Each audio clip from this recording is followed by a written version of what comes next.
Okay, ladies and gentlemen, welcome to the stream.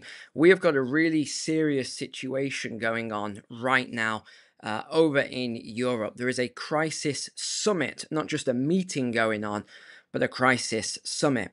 So, what's actually happened here is leaders from all across Europe have cancelled what they were doing, cancelled their plans, and they've all flown in to Paris for a meeting under Macron. And this is this is serious. I mean, we'll get into it all. I'll give you a quick overview of what's actually happening then. So these European leaders, they are scrambling really to respond to what has happened over the last couple of days. President Trump of the US has been speaking with Putin of Russia. They had a 90-minute phone call. Trump said it was very successful, and they've moved forward towards creating a peace deal for Ukraine. Again, that doesn't mean they've created one, it just means they've moved forward to stop the conflict there. As a result of this, and this is what I want to hear from you, by the way, please drop a comment below. As a result of this, Macron called this emergency meeting, and all of these leaders have flown in. I was waiting as long as possible to stream today because they are still in this meet. They've been in this meeting for hours. So they all turned up. I've got a video. Hold on. I'll show you the videos to give an image paints 1,000 words here. So they all turned up for this meeting, and all the press was there from everywhere. Here it was. So this was a live stream. They really made a big deal of this meeting. Everybody was coming. Macron's greeting them all. They're doing photo shoots. There's Keir Starmer of the UK. We'll get into what he's announced in a second because it was exactly what I said was going to happen. I don't know if you remember, was it, where's that video? You remember a year ago I made this video here. Funny enough, it was a year ago and 1 month ago. And I talked about how they were going to bring in the military and put boots on the ground. Well, that is what has been. I don't want to ruin the surprise here, but that's what's been announced. I'll just play you a couple of clips to give context. The UK Prime Minister confirms Britain was ready to send troops to Ukraine to enforce any peace deal, but Poland's Prime Minister says Warsaw would not. The tectonic plates of European... So there it is. They've now announced it. So we'll get into that in a moment, but here's what I want to hear from you. This is really what I want to get from you in the comments. Why do you think that a peace deal that's being created has caused an emergency summit for the European leaders? And why do you think they've put out statements saying that President Trump of the USA does not have the authority to create a peace deal? And why do you think Zelensky has said that any peace deal that is created, that he will not accept that peace deal and they will continue fighting? This is what I want to know from you, because there's a lot of ideas in my head here. It could be a case of simply that this wouldn't be a good deal for Ukraine. Obviously, they've lost territory and Russia will not give that territory back. They've already stated that. So it could be as simple as that. And from a European perspective, it could be as straightforward as they are concerned that the US is going to pull out, because Trump has actually alluded to this, that they could completely pull out of Europe because Europe is not honoring what President Trump has requested, that they contribute more for NATO. A lot of the countries have just outright rejected it. And Trump has said, well, look, we're not going to keep paying for your security.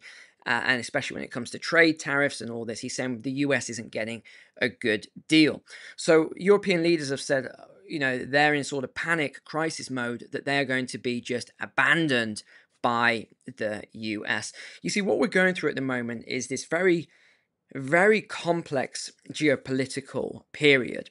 We have the new golden age of America, where we're seeing all the changes taking place. We talked over the last couple of weeks about the Doge and the savings and the fraud. And this is what I want to link in as well. Because while the US, and I do believe this, the US is going to become even more prosperous as a result of these things, what we're seeing is that other areas are not. Europe is in this entrenchment of zero growth. There isn't really much growth there. And where there could be growth, I think the USA is going to dominate in those sectors to create that growth. So Europe will be left behind with a lot of that. They've foolishly destroyed all of their energy supply and pipelines, and they've focused on the completely wrong things. And now they just don't have enough energy to even compete on the global market. All these foolish decisions they've made, they've kind of been left behind. So now they're calling this crisis meeting. But let me show you another angle, and I want your thoughts on this. Because we already know for a fact, it's not a conspiracy theory for all these idiots that keep saying that all of this money from the US has been laundered. We know it's a fact. It's all proven. There's over 100 cases that are clear cut, but there's thousands of cases that are unclear, right? So we know there's all this laundering that's been going on. We also know a lot of that money was going to Europe. We know this for a fact. So and Zelensky, you can look this up, actually made a statement that said that of all the aid that was pledged to Ukraine, he said only about half actually got to Ukraine. And the reporter said, well, what happened to the rest? He said, I don't know. That's Washington's business. So we know there was a lot going on here with all of these things. So I want to know, do you think this crisis meeting is also as a result of what has been announced, that President Trump has said, look, we're not sending any more money to Europe. And you know what? I would have loved to stay on this story more with all the Doge savings, but this is way more important to actually bring you up to speed with all this. We've got so much to cover, so I'm going to get straight back into it. But we had all of the images as well, all of the leaders. Now you look at the leaders who are here, and you also look at who isn't here. And I think that tells you a bigger story than anything else.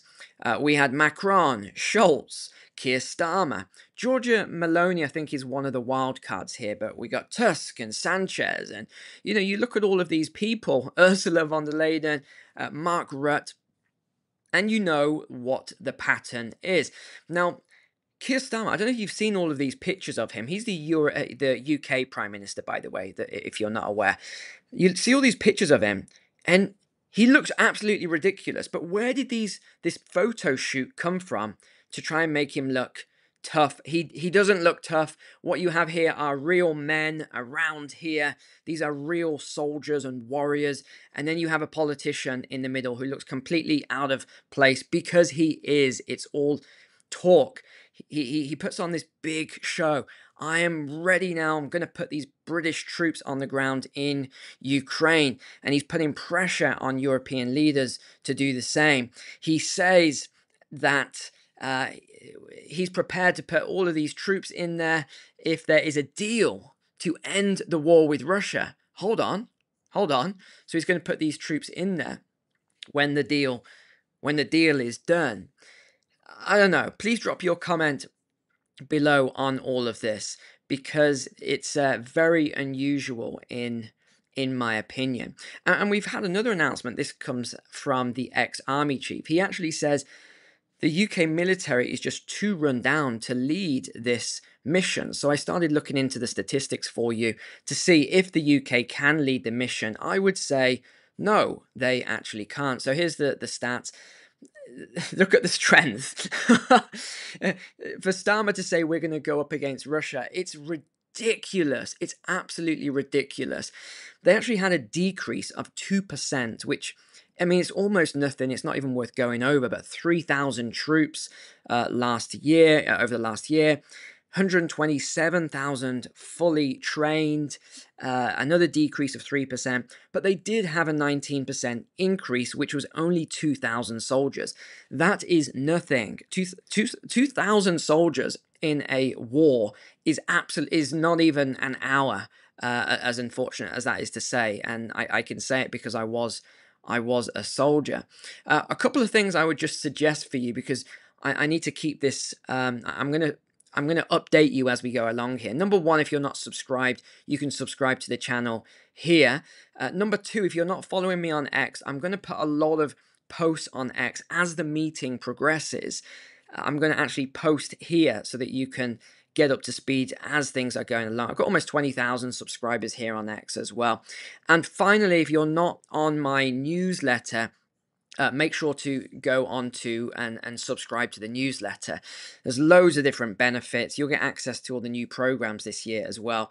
But there's so many benefits to joining the newsletter, which I put out every week. You'll get a summary of all the most important news. Okay, so Zelensky then has rejected, he said he rejects any peace deal. Ukrainian President Volodymyr Zelensky firmly rejected any idea of a peace deal coordinated without Ukraine and Europe's involvement. And now, I want to know as well from you, why do you think that Ukraine has been omitted from the peace talks? That's what I'd like to hear your thoughts on. Now, I think the reason for that, and a lot of the European countries, is because we know that there is a lot of money to be made in war. This is not a surprise. Every history book, you can read history going back thousands of years, and it's the same thing. There's a lot of money to be made, and there's a lot of people who are making a lot of money. And we also know, because the previous videos I did, that some of the politicians, including those at that meeting, are major stockholders in defense firms. Is it a conflict of interest? Yes, of course it is. I mean, it's ridiculous to say otherwise. So there's obviously a conflict there. So that's one of the reasons I think some of these leaders and some of the countries have been omitted, because there is a lot of strange things going on, shall we say here. The next thing then, we've just had this announcement after the UK. Sweden is now ready to send troops as well. Oh, I know what I was going to say. This is really important. Key thing here. One of the things that they said previously, which was it was shocking to me, and I watch a lot of shocking stuff, was they said a plan was to put these troops on the border, and it was Macron actually who first suggested this. They wanted to put Western troops on the border, NATO troops on the border, because they said it would then force the US and Canada and some of these other nations to come to the aid. Why? Because they said an attack on any NATO troops would be an attack on all and would trigger Article 5. Not exactly, but okay, let's just run with what they're saying. So this is what they said a year ago. This was one of the really extreme plans. Let's put troops into Ukraine, or troops on the border, and then Russia will either have to stop their advance, or they will attack Western troops or whatever. And then that will trigger Article 5, and then it will bring in who we need, which is the US and all the others. That is absolutely crazy. That is the most crazy plan. And I thought, well, they're probably going to do this eventually anyway. And now they're talking about, well, Keir Starmer's already pledged it. He said, that's it, we're pledging it, British troops on the ground. And they've also now, these other countries, Sweden, it's only a matter of time. The UK, Sweden has gone. I'm expecting Macron to make his announcement as well, that France will also do it. And then we'll see. I don't think Poland will go. I don't think there's a couple of other countries that will pledge. Because Poland would just take the brunt of it. They are right there. They'll take the brunt of it. So I don't think they will pledge. They'll probably be one of the last to pledge. But this is really serious. It is, because we just don't know what is going to happen as a result of this, and why they're rushing to do this now, just as a peace agreement is about to be done. You've got to ask the question, why on earth would they do that? Why not just wait until the peace deal is discussed? Ukraine's obviously got to sign up to it anyway. Then they'll probably bring in the European leaders. Why are they rushing this through? That is the big question. Okay, so another thing then, this is good for context for you. We had Pete Hegseth, he is the defense secretary now. He actually delivered that message. I don't know if you heard it, but he said, this was just a few days ago, US troops will not be part of any future peacekeeping mission in Ukraine. He said point blank, it's not going to happen. He also said NATO's Article 5 protection, so again, this is in response to the previous statement where they had this plan to trigger it. Insane. He said, under which the US vows to respond if an ally is attacked, apply to any European forces sent to Ukraine. So he's saying this is not going to apply. So nor should this apply in a post-war peace settlement. So he said that straight away, that if this is triggered because of what they are planning, he said the US is not going to respond. They will not get involved because the Europeans have caused this by putting troops, Western troops, into Ukraine to fight against Russian troops. He said, meanwhile, that a deal should be made now, and that Ukraine should give up on regaining all of its occupied territory or becoming a member of NATO. He said that they will block this if they try to become a NATO member. What else? What else? Trump has made it clear that European leaders are not going to get a place at the table because he said some of them can't be trusted and they have conflicting interests. Again, I think this is linked to the money and the defense stocks. What they have responded with, they're saying this is a race against Trump time while he's trying to make a peace deal for the European leaders to actually go in and make their own arrangements. Again, please continue to drop your comments. I will read them as to what you think of this. CNN have obviously done a ridiculous piece. We won't even go through that because it's so outrageous. Out of Reuters, though, Rubio has just arrived in Saudi Arabia. This is in order to facilitate these peace talks. It's happening extremely quickly now, all of this. Extremely quickly. Zelensky has made a statement. Again, this was this was 2 hours ago. He said Ukraine will not take part in any peace deals, and they will not accept any outcome that is created. Okay, and then there was I don't know if you saw this interview here, but it's in Ukrainian, so we won't play it. But this is the summary. He's basically saying that he wants to continue getting the funds to continue the war, and he said the US cannot force us to sit and listen at the negotiating table. We are an independent country. Okay, so that's what he said. Let me know your thoughts on that. And then we had as well, so Macron is already getting slammed, by the way, for omitting a lot of the European leaders, and you know why this has happened. And again, I alluded to this earlier. He deliberately omitted some of the key European leaders. He only brought in a small number of people. And who were these people? It was the sort of the special group, as always. So a lot of the other leaders who would have been against this plan were not even invited. So they didn't get invited to this summit in the first place. Let's see if there was anything else. Oh yeah, just out of interest here. So you see all the things that are going on. This was a post that came out. Here we go. It's 6:01 on a Tuesday morning, and this we is were in with Germany. state police as they raided this apartment in northwest Germany. Hier ist die Polizei, wir müssen bitte mal mit Ihnen reden. Inside, 6 armed officers searched a suspect's home, then seized his laptop and cell phone.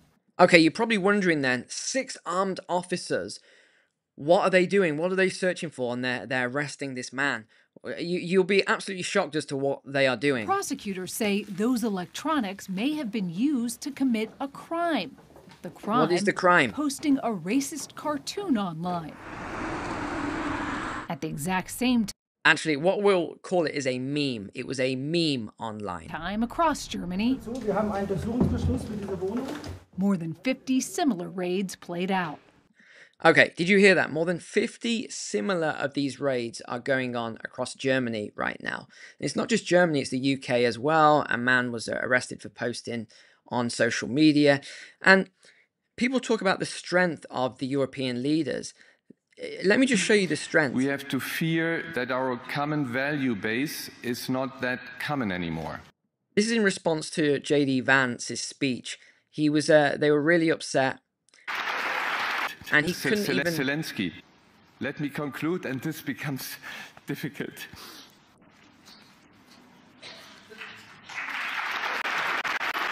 Can't even finish his speech.